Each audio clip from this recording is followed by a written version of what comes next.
All right. I'm going to come up here and go to speaker's view. Let's see how I can go like this. I don't know why it does that when I do that. Okay. So you guys have speaker's view. And so we're doing Jonathan Livingston Seagull part 1. And I just want to ask you guys, thumbs up. Am I the big picture for you guys? Okay, good. Okay, good.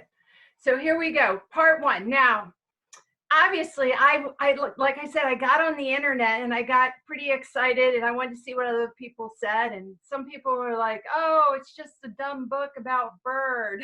And then other people said, oh, it's about growing up and stuff. And I thought, well, that's all true. But when we decided to do Jonathan Livingston Seagull, a lot of us really thought that it was one of our favorite books. And I think it's much more profound. So I want you guys to know that I read the chapter a couple times and I kind of meditated on it. And I want to say that maybe I'm reading too much into it, maybe not. Well, the things I'm giving you and how I'm perceiving the book is really my opinion. I never talked to the author and I didn't read the author's cliff notes. So it's kind of my take on it. But a lot of us here practice as a Sangha and knowing that life is a practice and this spiritual practice of waking up. And that's one reason why we all wanted to do the book Jonathan Livingston Seagull, because it really resonates at that level. So I'm really going to start on page 1 and kind of go through it. It's not very long at all. It says, and I'll skip around, but I'm doing it in order.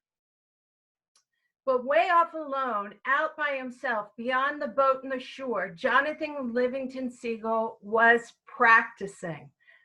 Second paragraph, first page. I love it because that is our word that we love to say, that life is a practice. It didn't say he was trying. It said he was practicing. And I love that because that means that no matter what you're doing, you're getting better and better. And so it sets this tone for the whole book that we're in this practice. And we're going to be doing that, going through it. If you go down further, it says seagulls, as you know, never falter, never stall. To stall in the air is for them disgrace and dishonor. But Jonathan Livingston Seagull, unshamed, stretching his wings again in the trembling heart curve, slowly and slowly stalling once more, was no ordinary bird. Now, what I love is we're setting up that Jonathan Livingston Seagull already we know is not living into the collective consciousness of his flock. Now, we're going to take this all on ourselves. We're in a practice. And in our practice, we're not falling into this shaming by not necessarily conforming with everyone else's thinking. He's independently thinking. And it sets it up that way. It goes on to the next page. It says, most seagulls, it is not flying that matters, but eating. For this gull, though, it's not eating that matters, but flight. Now, that is the huge premise of what's going on. For most gulls, it's not the flying, it's the eating. And the eating and is talking to me represents the worldly manners of having stuff. With seagull, like a human being is going to have a house and a car and, you know, clothes and things like. For a seagull, that's all represented by eating. So the worldly matters is about eating, by possessing, by having, right? It's all about consuming. And that's what that's about, not necessarily living. And the more you eat, the more comfort you feel. But Jonathan Livingston Seagull is not falling into that as that is being the comfort. It talks about that he is actually flying, and his flight is really the experience of life. So he would rather be experiencing flying than just consuming food. And that's kind of where we're at here in our spiritual journey. It's not about the house I have. It's not the clothes that I have. It's not the food on my table. It's about my experience in a day-to-day life, be fully engaged in life. And he's fully engaged in flight. And flight really represents transformation. Okay, so think about when he's talking about flying, he's experiencing from human transformation to a higher level of consciousness, breaking away from the flock. It goes on and says at the bottom on page 4, I don't know, I didn't mind being the mom was telling, oh, I don't want to skip this part, this is so important. The mom says you can't just live a life of flying. You can, oh, excuse me, why can't you leave low flying to the pelicans and the albatross? Why don't you eat, son? You're just skin and bones. See, he's having a conversation with his parents, and his parents are telling him not to do that. They're saying, follow our rules. Follow what just is the normal tradition. Why are you kind of breaking away? And this is so interesting because the parents are putting in judgments of what conformity is. And that's okay. That's kind of what all parents do. We say, this is our way and we're going to teach you. But the bottom line is this is what's happening here. They're like, be like us, be like us. And then the parents go on to keep telling him to conform. It says, winter isn't far away. Boats will be few and the surface fish will be swimming deep. If you must study, then study food and how to get it. They're directing him they're saying, follow our rules, get this going in our education, be like us, don't go away from that. It's that whole collective consciousness of the culture. So what he's doing in symbology of the gulls is he's showing the culture of the gulls, and we're meant to take that on, which is a non-threatening way around the whole world. I put the American culture, the California culture onto me. But if someone was reading this in Israel or someone was reading this in South Africa, they could put their own culture to match up with the parents, which is what's so nice about it being seagulls, as being the symbology of everything, because it's really not threatening. It's not saying this religion or that culture. It's just saying in general culture, and then people can lean in and identify with their own. And then it says, Jonathan nodded obediently, just like any child. A child wants to please their parents. That's in human nature. A child wants to please their parents. So they do everything possible to get recognition as a child. And then in middle school, you start breaking from pleasing your parents and you start looking into your peers. And that's the break in our human experience. So this is great that this was represented that way. But see, this is what happened. He said, it's all so pointless, he thought, deliberately dropping a hard anchovy to the hungry gulls. So he was doing what his parents said. I could be spending all this time learning to fly. There is so much to learn. What's so cool is Jonathan Seagull is representing the child with the independent spirit. Almost I'm getting that word indigo child, those indigo children. And I think we all had that kind of inside of us. When you were doing stuff when you were a little kid and you thought, this doesn't really make sense right now. What's going on? That independent thinking right there. And that's what it's representing here. He's going, wait a second, I'm trying to please my parents. I really am. But he has this inner calling to do something different and bringing him forth. And I think we all have that inner calling. A lot of people would call that in Christianity your Christ consciousness, your higher level of thinking. In Buddhism, they could call it your Buddha nature. But he has this thing and he wants to keep going. And so he keeps practicing and practicing flying, and he tries and tries and fails, but he doesn't give up. And that's a big part of this too. When you go on this independent journey, which everybody's on, I hate to say everyone's on the independent journey, there's a lot of failing that goes on. But with every failing, you learn and you grow. And so he doesn't conform. Well, he starts thinking to conform. On page 11, he crashed so deeply and dark. And he's like, forget it. They're all right. And it's kind of like in a lot of us in the Native American story that we have the red wolf and the blue wolf. He kind of has the red wolf and the blue wolf. He has the red wolf of limitations and those beliefs coming out and whispering in his own ear, here saying, There's no way around it. I'm a seagull. I'm limited by nature. If I were meant to learn so much about flying, I have charts for brains. If I were meant to fly at speed, I'd have falcon short wings. He goes in and he starts to totally believe and hear that negative thinking. And that's what I love so much, is because we all have that negative thinking, that doubt, that inner doubt that pops up into our mind. And it really sends us, when he fell into the water and crashed so hard, they were talking about how dark it was and how he wanted to drown. And a lot of times in the soul's journey, a lot of us experience what is called the dark night of the soul, where you actually have this human experience that just rips away and tears everything you away from you, and you get so down and deep and you think, that's it, I just can't do this. He even thought about, slipping under the waves to the bottom to end it all. That's the dark night, so when you just think, I can't do this anymore. And a lot of times in a lot of books and fables, what happens is the dark night of the soul gets you down to your total core, and then you have your two selves, your two wolves, or your two angels, or whatever, your higher consciousness and lower consciousness, and they can actually then talk with themselves, and you're just stripped to the bone. It's like, in other words of saying, it's like bottoming out. He bottomed out, right?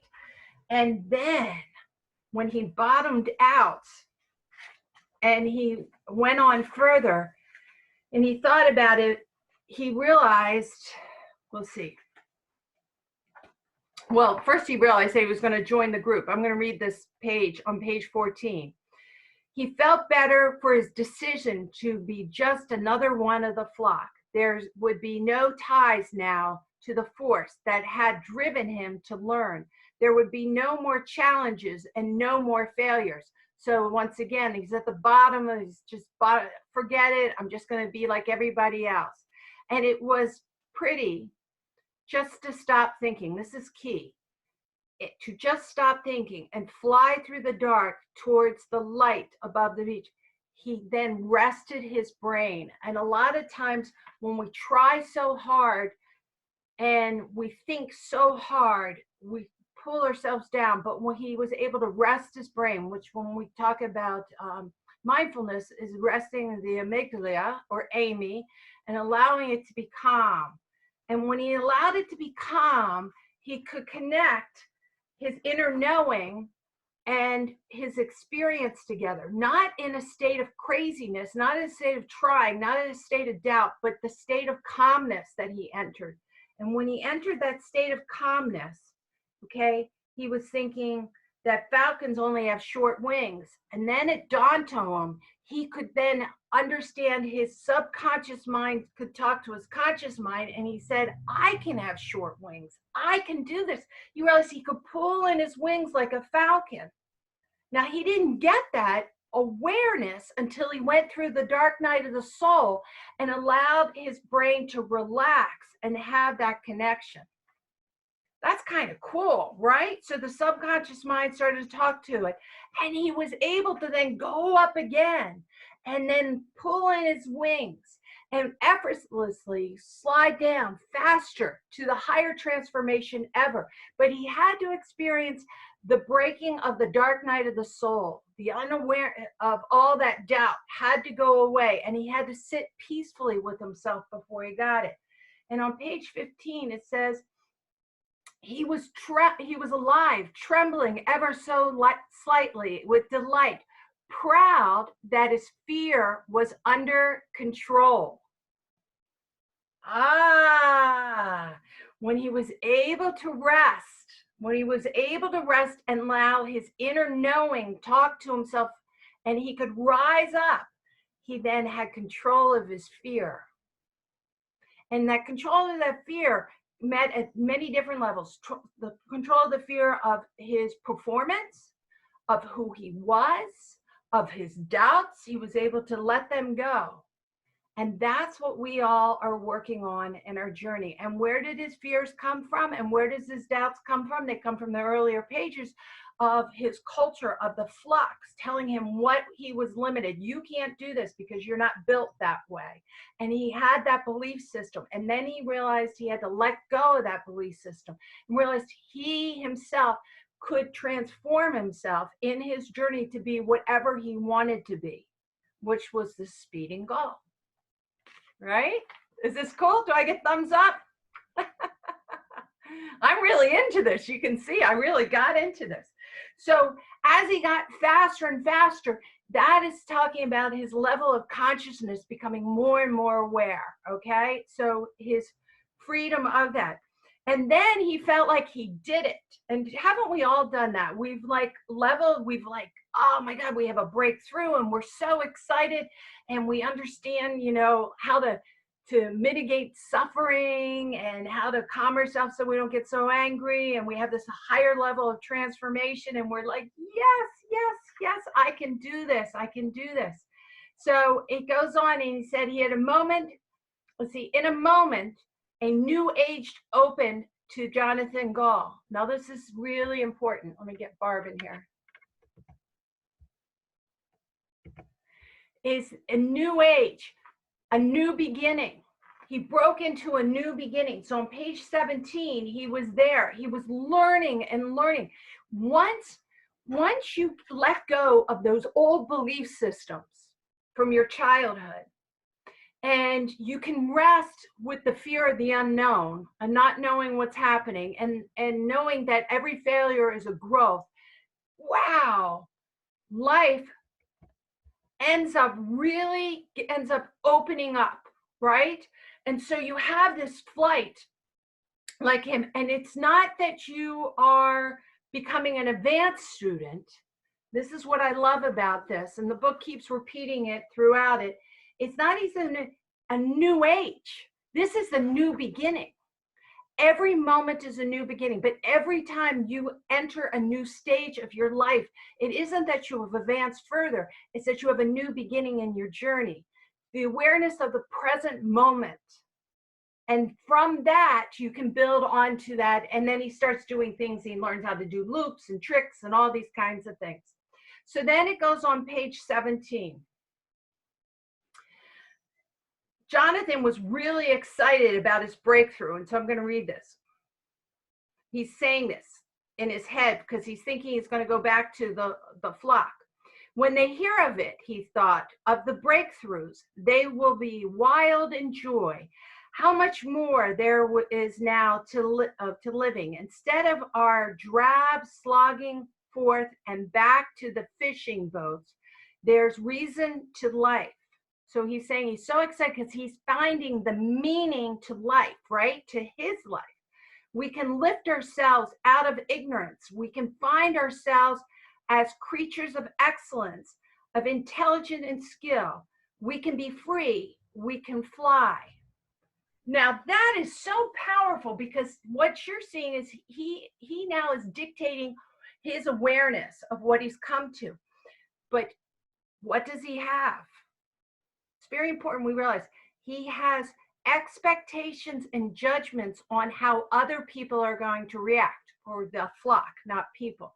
And doesn't that happen for us sometimes? We have awareness and a breakthrough of letting go of old belief systems, and we're so excited to tell our husbands or our wives or our coworkers or our kids. We're like, we understand, we can fly through loops. You can have challenges of whatever's going on. We know how to deal with it. We feel an inner peace. We want to share it with people, and we're so excited. And then we go to tell them. And we have expectations.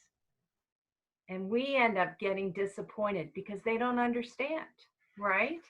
And so this is what's happening to him. He now has had this huge breakthrough, and he's going to his people, and he's going to actually, it's interesting, they have him, they say, come back, the voice to the highest ceremony. Stand to the center meant only great shame or great honor. So he thinks he's going to be celebrated. He thinks he's entering back into his culture. They're putting him into a ritual. He's coming with all this knowledge, right? And when he comes for this knowledge, and he's like, this is it. And what happens is it isn't great honor, it's great shame. This happens quite often in a lot of our spiritual figures, and I think of Jesus as being really the main one that pops in my head. Is he has all this knowledge, he brings it to the people, and then he gets crucified, right? So you see how the symbology of that is very similar. He comes in with this inner peace, this meaning of life that we don't have to be captivated by. Remember, getting food is attachment to the worldly possessions in the Gaul culture. And he's excited to explain that it's so much higher and our purpose of meaning is so much more and grander than that. And no, his words come and fall in shame. And so I'm reading down here where it says, it felt like being hit with a board. His knees went weak, his feathers sagged, there were roaring in his ears, centered for shame, impossible. The breakthrough, they can't understand, they're wrong. Now, what is that? That's him being attached. He's wanting them to see something that they can't see. And now who's upset? Well, they're upset, but now he's upset. He's not centered anymore, right? He's not centered because he's believing that because he knows, everyone else should know, but they haven't gone through the experience that he's gone on to. So the other thing I think is important about that is they know I know when he wrote this book, he didn't mean it to happen, but when you are physically shamed, it actually affects the same part of the pain as if you got physically hit. And I think we've all felt that way. All of a sudden something emotionally hits us and it's just so incredibly disappointing or upsetting or shameful, whatever it is. And we almost feel like we physically get hit. And that in neurology, in our neurological understanding of the brain, actually it's very similar in pain centers. So I thought that he wrote this in the 1970s. It felt like being hit with a board. His knees went weak, his feathers sagged. That's actually how we do feel in the brain. So he goes on, and I'm on page 25, and they're saying irresponsibility does not pay. Life is the unknown and unknowable. Expect that we are put in this world to eat, to stay alive for as long as we possibly can. Now that's the whole thing. The job of the culture is to survive, not to live, but to survive. And they define survival by eating, which is attachment to the worldly possessions. And that very much in American culture is very similar. So when we rank someone who's done well, if they have a big bank account, they have a retirement fund, they have a house, they're out of debt. This is how we rank people as successful quite often. But is that living? Is that experiencing life? Does someone who has all that actually wake up and excited with meaning and purpose? Maybe, but quite often maybe not. Our goal can't be to have more stuff because there's always more stuff. There's more things to eat. It has to be purpose and meaning within inside ourselves. So this is what he says. Who is more responsible than a goal who finds and follows a meaning, a higher purpose for life? For 1,000 years, we have scrabbled after fish heads, but now we have the reason to live, to learn, to discover, to be free. Give me one chance to let me show you what I found. Now that is really the purpose of the book right there, and the message it's giving is for us to find the meaning, the higher purpose in our own life, right? Not to be attached to fish heads or houses or cars or jewelry, to actually have a reason to live, to learn, to discover, because that sets us free. It's the non-attachment to life and the living to life that sets us free. So he left, and he was kept learning on his own. And I love this. When he kept learning, it said no longer needed fishing boats and stale breads to survive. With the same inner control, so he's been learning inner control, and that's mindfulness, our inner control and understanding of self. He flew through heavy sea fogs and climbed above the dazzling clear, and climbed above them to dazzling clear skies. He was able to get through hard times because he had inner control. And that's kind of like the more we practice our inner freedom and our purpose and meaning and not be attached to our bank accounts and so forth, we too can have freedom even in a pandemic, because freedom comes from inside, not on outside. So they took my job away. So I do this now, right? Because I have the freedom to create every particular moment, to fly higher above the fog. You see how this all is representing the fog and the human experience? He can fly above and transform and transcend into that.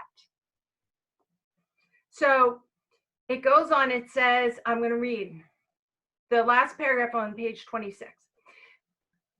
What we had once hoped for the flock, but now gained for himself, he learned to fly and was not sorry for the price that he had paid. Jonathan Livingston Seagull discovered the boredom and fear and anger are the reasons that Gall's life are so short, right? Living in your lower level of thinking, boredom, fear, anger.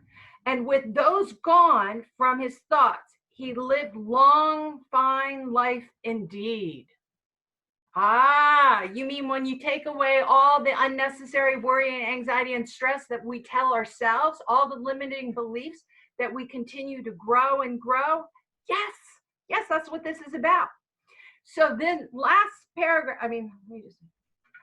the last part of it that I thought was so good on the last two pages, on 36 and 37, and this is what's really important. When you're ready, and you have to do some work, and remember, he did a thing. He went through the dark night of the soul. He broke from his child beliefs. He disengaged. He tried to please his parents, but he knew it wasn't his inner calling. He actually learned a lot, brought it back to the flock, but he had expectations and he wanted to put them onto the flock and they rejected him. So then he left. So he went on his own inner things. And what happened? It wasn't over. It was the new beginning, right? Two gulls that appeared at the wings were pure in starlight, and glowed from them was gentle, friendly, in the high night of the air. When you're ready, the teacher will come. This is what it's saying. When you're ready, not before. He had to do the work. When you're ready, that's like when you read a book. You could read the Bible, or you could read any of the other spiritual. You read it the first time, it's the foundation. You're like, I do the work. And then you read it again, and it's like, it means something new and different because you're ready for it. So he did the foundation break of old belief systems, but he hasn't been excelled to being a teacher of him for himself. Right now, he's just breaking from the old beliefs and learning how to gauge himself, getting himself in there, because he still has a lot of judgment in his own head. And even so, he said, who are you? We're from the flock, and we're your brothers. And he's like, you're not my brothers. I have no brothers. Once again, a judgment that he is an independent part of this universe. He hasn't gotten to the collective consciousness of the higher realm, that we are actually all interconnected, right? But that's okay. So on the last page, so he said, let's see. He said, I can't lift this body no higher. They said, but you can, Jonathan, for you have learned. One school is finished, and the time has come for another to begin. Once again, a new beginning. So now we've had two new beginnings. He had a new beginning and a new age when he actually let go of some beliefs and was able to be like a falcon and let go of his beliefs of who he was. But now he's realizing there's so much higher and so much bigger to go. they're growing. He said, I am ready. And you have to declare, if you want to be able to transform and be in this inner peace and this inner knowledge, you have to say, yes, I am ready. Because if you say, no, I can't take that, I'm not going to learn it, then it will never come. You will stay there. But if you say, I am ready for a new beginning and I can take in more knowledge as a beginner mind, not as an expert mind, as a beginner mind, then the knowledge and the teachers come. So that's where he takes us into the next level of growth. So he transformed from his youth and his culture and all his limiting beliefs from his family and from his flock and from his old traditions, and he broke out of that. And then he had a judgment then still, even though he learned that he was an independent person exploring, but now it's time to grow further, right? That he is an independent, that we're all collectively conscious, and he comes to the next realm, that we're all collectively connected is the word I wanted to say, in a higher level of collective consciousness. Not at the fog. Remember, you can fly above the fog. So that's what I got out of chapter part 1. I'm going to allow you guys, I'm going to go to where we have all our different people, and I'm going to unmute you. I think there, or you can unmute yourself. I would love to have someone, what did you guys think? Because I put a lot into that, and I know a lot of you guys have read this book many times. But I put a lot of meaning into it. I don't know where the meaning came from, except for my own consciousness of understanding spirituality and then laying it in there. But I saw it as such, every page was filled with a pathway and journey. What do you guys think? Well, I hadn't really read it for many, many, many years. So it's sort of like you're saying, you read something a second time, it has more meaning. Just like I read Siddhartha in the 70s, and I'm like, oh, okay. And then I read it after I was attending your classes, and it had more meaning. But the one quote on this one that I like that you put was that Jonathan Seagull discovered that boredom and fear and anger are the reasons that a gull's life is so short. And with these gone from his thought, he lives a long, fine life indeed. So it just sort of summarizes that you don't need to be like them, be free, know yourself, live your life, and you'll have a happy long life, I guess. Yeah. And don't fall into that anger, fear. Mm-hmm.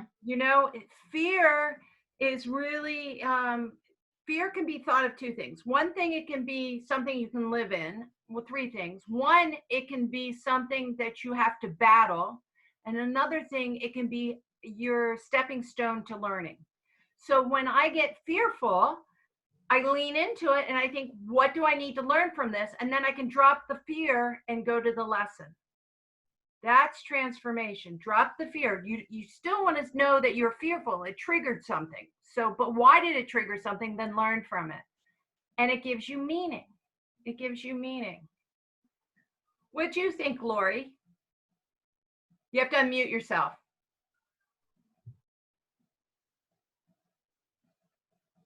There we go. I think the page that really hit me was on page 25. When he's so excited about what he has found, a higher purpose for life. And he says, and now we have a reason to live, to learn, to discover, to be free. Give me one chance. Let me show you what I've found. And then it says the flock might as well have been stone. They closed their ears and turned their backs. I mean, that was powerful to me, because that happens a lot when somebody has discovered something, has found something, and then people don't want to hear it. They don't want to listen to it. It's way too scary, way too threatening. And I like how they said they became stone and they couldn't hear it. Mm-hmm. And I think that's it. They stopped all dialogue. And that's what we find too. There's so many people, including my family, my kids, and I have it. I want to give it to them. But that whole thing, you can lead the horse to water, but you can't make them drink. And if you make them drink, you're going to drown them. They have to be ready. I had to be ready. You know, I had to be ready. What do you think, Barbara? Putting you on the spot. Oh, there are two Barbaras. Well, I mean, the other Barbara, my giraffe Barbaras. Can you? Yeah. Yeah. Well, I came in kind of late, but I liked what you said about being aware of expectations, because a lot of times you're not really even aware that you have expectations until you get a reaction from somebody. And then afterwards, I'm just talking about, I guess, for myself, I can look back and think, oh, I had an expectation. That's why I felt that way when they didn't react the way I wanted them to. So I think that's a really big one, and it's a helpful way to keep centered in yourself also, because that's the only person that you can really do anything about anyways is yourself. So they're all just like little, for me, clues about how I'm feeling, and reactions from other people and how I feel about it are just indicators of myself and what I need to work on myself. So I liked what you said about the expectations, because that's a big one for me. A lot of times I have expectations and I don't even know it. So I thought that was good. Yeah, I find that so true. I have to say that is the one thing that I got to be real careful right now, and all the things going on is I get so excited about how to deal with what's going on and helping people, and I have expectations, especially for my own children, that they're going to do something and they don't. And that can either bring me way down, or I can say I have to remember I can't drown them in my water. I got to let go and remember they're on their own journey, and that's the book's going to go on, because we know he goes ahead and does help the flock. We've read the book, but in their own time and when he was ready, right? And out of it through example. So I think that that's really important. Carol or Nancy or Carolyn or anyone else would like to, Sandy? Unless you have to unmute yourself. I'd like to hear you, Sandy. There you go. What I related to was when you were talking about letting go of material things and not wanting them anymore. And I think you have to work to that, because when you're first starting out, you need a car and you need a job and you need food and a house. But I'm kind of where I just don't want to go shopping that much anymore. It's not good about supporting our economy, I guess. I need to maybe rethink that, especially now.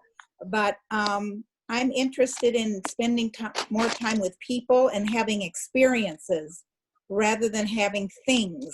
Yes.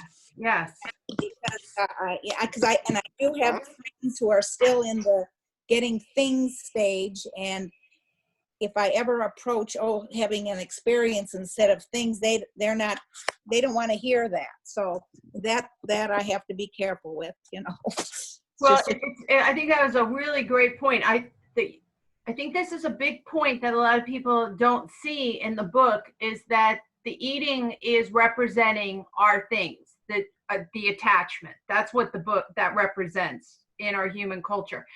And tomorrow in my Better with Age, I'm going to talk about happiness. And in it, there's a huge correlation between young people who desire things and knowledge and older people who then realize they can let that go and go into having meaning and purpose and experience.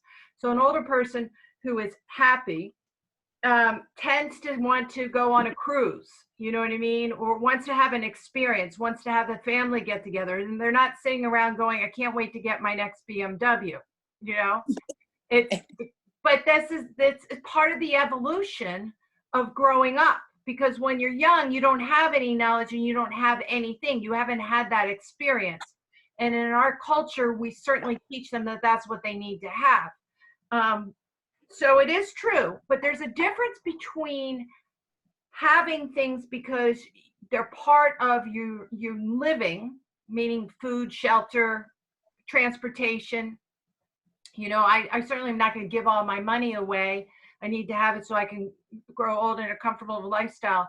And craving something, having a strong desire for material things, right? That's the big thing. I still want to have my computer and have my book and because this is where, to be able to have a meaningful experience, I need to have a foundation, I guess is the word I want to say.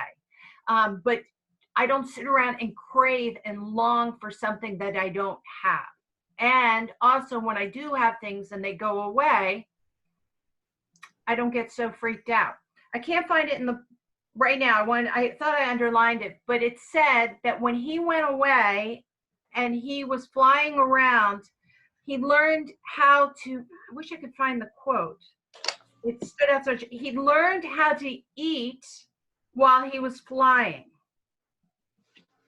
Let's see, you would think it would just pop right out because it's, and so he could go up and he could fly around and he didn't long for food. So he still was able to get food, but he didn't have to land on the ground and do it the old way.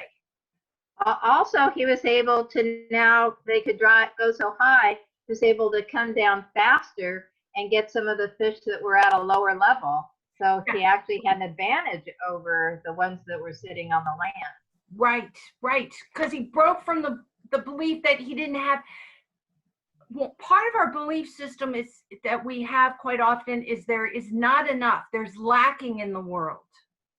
So you better get it. Like we better get all the toilet paper, someone else is going to get it, right?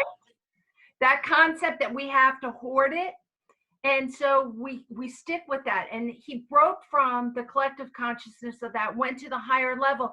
And then there was plenty. There was always enough. It always worked out. He could dip into the lower level. I like how you brought that up, Barbie. It's not that he abandoned it, but he could go in and he could rise up. He wasn't trapped by it. That's so cool. There is enough. There's enough. It's going to be all right. There is enough. The journey isn't limited. So. Can I say something? Sure, please. Sure. Just looking on the bottom of page 36, I just want your interpretation of this. It says, home I have none. By the way, I thought your explanation was excellent. I thought you got so much out of it and I enjoyed that. Home I have none, flock I have none, I am outcast. And we fly now at the peak of the great mountain wind. Beyond a few 100 feet, I can lift this old body no higher. When I first read that, I sort of thought, initially it came to me that he was, when he's talking about his old body and he can go no higher, that he was sort of like on his deathbed almost. But then I'm thinking, I think it's a symbolic sort of rebirth. It's a symbolic death. And then there's a rebirth that he's moving on to even greater things beyond that. Is that how you read that? It's exactly it. This is part of him breaking. It's him declaring that still had attachment to his old belief system that home I have none. So he's defined home as being down at the flock. And if he's not there, then he doesn't have a flock, right? Then he's not there. Flock I have none. I'm an outcast. So he still has this limited belief system of either he's meant to be with the group or he's not with the group. There was only two choices, right? In the group or out of the group, kind of thing like that. Beyond 100 feet, I can lift this old body no higher. So it's showing that he still had some old limited beliefs in him. But the teacher came. When you're ready, this is so important. When you're ready, the teacher will come. And they said, but you can, Jonathan. Now they're putting a new belief system into his mind. No one, he just had the old belief system. Either he was in or he was out. You can, for you have learned, no school is finished. The time has come for another beginning. So I think you nailed it, Namira. It's exactly what's happening here, is that he's transcending his old belief system, even the beliefs of that he thought he broke from, he still was attached to, and they said, now we're going a step further. get excited. Let go of that you're not part of a flock, because he is part of a flock, because they call themselves brothers, right? Yes. So he is part of the flock. So he thinks he's not part of the flock because he's not part of that flock, and therefore there is no flock, because that's a limited belief system. So I like, you know, if you break from your culture, you break from whatever it is, a collective consciousness, are you alone? And sometimes people feel very alone when they first break, and that's when they go into the dark night of the soul. If I'm not part of that and I'm out here, then I'm alone. But then what happens is, no, we're the flock, we're the Sangha. You're not alone. You're not alone, but you got to break here and trust that flight, that higher conscious movement is out there, and you have to trust yourself on your journey. And then the teacher and the Sangha of like-minded people will attract. But if you break and you hide, then how can you get the like-minded people, right? Well, they say that when the student is ready, the teacher appears. Exactly. I mean, this chapter was like, that's why I was like, when I was a little disappointed when I was listening to it on the internet, and I was trying to, you know, YouTube it and see teachers and professors. I'm like, this chapter's so good. No one came out and saw all of it, you know, but it is so good. It's so powerful. And this is what I really like about us doing this group with these, you know, all of us wonderful people together. We're each other's teacher together. We're the new flock. And not that, you got to remember, he goes back to the old flock. So it doesn't mean you don't go back. It's just you stand in your meaning and in your purpose and truth. I can stand with anyone and be peaceful, even if they don't agree with me. That's perfectly fine. But it takes practice to not fall into your own personal judgments, right? Yes. Yeah, that's the practice. And that's what I liked on the first page, that he was practicing. The book is about a practice. And even he dips down into expectations and so forth, and then has to rise up out of them again to fly on. Well, I want to tell you, I think that this is a great group. Does anyone else want to add something before we sign off? All right. I just loved what a free spirit he was, and so open to having new experiences and learning, and not, and even though he was shamed, he was still able to move forward and be free and get the best insects. And like, I can't remember, she said, dove 10 feet because of his great speed. I mean, he's just, you expressed it in things that I hadn't thought about, but it's all so great. He was just such a great free spirit. Well, the one thing I want to ask you guys is, think about this. What did you think when you were young until you were told that's not the way we're going to do it, right? Think about it. What was it? You know, for me, I have to say, when I was young, I remember I grew up in a Protestant culture, and so we prayed every night before bed. When I was a little girl, I prayed with my parents or my grandparents, and they'd always say your prayers. You know, I remember this very much. And there was inside of me something that said, why do I have to do this? Because if God is omniscient, is so big, then doesn't God know everything I'm praying? I don't know where that came from, but that was a free spirit. It was like, it's not like well, we had God as a male in my culture. He looks down and just focuses in on these 1, 2, 3 words I'm saying, or sentences or meanings. I'm like, isn't this everywhere? You know?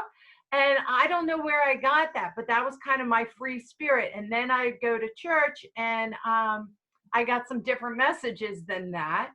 And so think about, that's just my what happened to me spiritually when I was little. But even other things, you know, racism, unjust tolerance, things like that. different things about sexuality, things, all these different things, they're imposed on us. And think, what did you think about it before you knew different? Just a question, you know? Doesn't make it right or wrong. It just is interesting. What did you know before you knew different? It's like, what part of us can we set free? And can we reopen and say, yeah, maybe I was right when I was 5, 6, 7, you know? Or maybe you spoke to someone, you know, and let's transcend out of the fog and embrace who we are. Why does today have to be a bad day because we're in a pandemic? Oh, I understand that there's a lot of suffering going on. Don't get me wrong, and I have compassion and empathy for it. But by me suffering, doesn't allow me to help other people rise up, right? So I can care and love and help as much as I can, but I got to make sure I stay healthy and have purpose and meaning. And I think that was a huge part. The fundamental thing is purpose and meaning, not the fish, but the flying represents purpose and meaning in life, your purpose of living. You want to live your life, you know, and then it goes into really hitting on the heights is transcending. And there's just different levels of transcending that you do and awareness that you do. So anyway, will I see you all next week? Definitely. No, right? Yes. All Yes. right. So part 2 next week. I look forward to it. And for those who can, remember tomorrow at 11 o'clock. And I have on Lindsay Lambach, Better Than Age, on my new YouTube channel, The First Class. So if you wanted to send anyone there. That's See great. you all later. Bye. Namaste. Namaste, everybody. Namaste.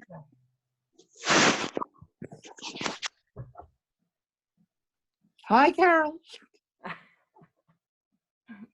Bye, Namira. Bye, Nancy. Bye.